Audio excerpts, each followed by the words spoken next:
রোজার দিনে শরবত মানেই একটা আলাদা শান্তি। সারাদিন রোজা থাকার পর ইফতার খুলেই শরবতেই মনে হয় বেশি শান্তি। আসসালামু আলাইকুম বন্ধুরা, কেমন আছেন সবাই? আমার ছেলে যে মহাব্বতী শরবত তৈরি করবে, তাই প্রথমে দুধ জ্বালিয়ে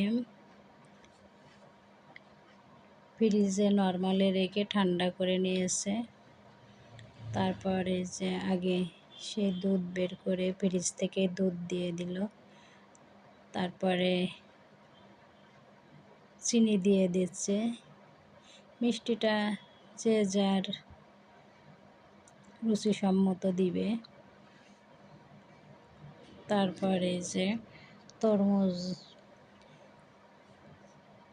স্লাইস করে কেটে রেখেছিল, সেটাও একে একে ছিটিয়ে দিচ্ছে। দেখতে অনেক সুন্দর লাগছে। আর রোজার দিনে আমার ছেলের তো মহাব্বতী শরবত না খেলে চলেই না, খুবই পছন্দ করে। হয়তো তরমুজের জুস, না হলে তরমুজ রুয়াবজা দিয়ে মহাব্বতী শরবত তার লাগবেই। তাই সে নিজেই তৈরি করছে। কিভাবে তৈরি করছে দেখুন। এরপর দিয়ে দিবে রুয়াবজা।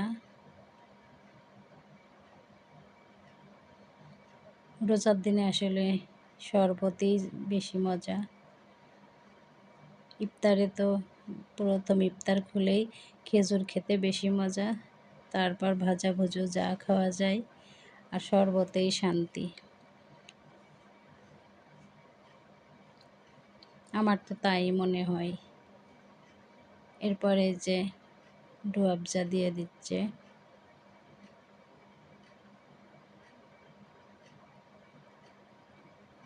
এই তো তৈরি হয়ে গেল মহাব্বতী শরবত।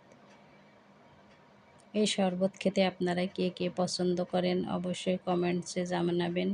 আর আমার ভিডিওটা যদি ভালো লাগে তাহলে লাইক, কমেন্ট, শেয়ার করতে ভুলবেন না। আজকের মতো এখানেই বিদায় নিচ্ছি। আল্লাহ হাফেজ।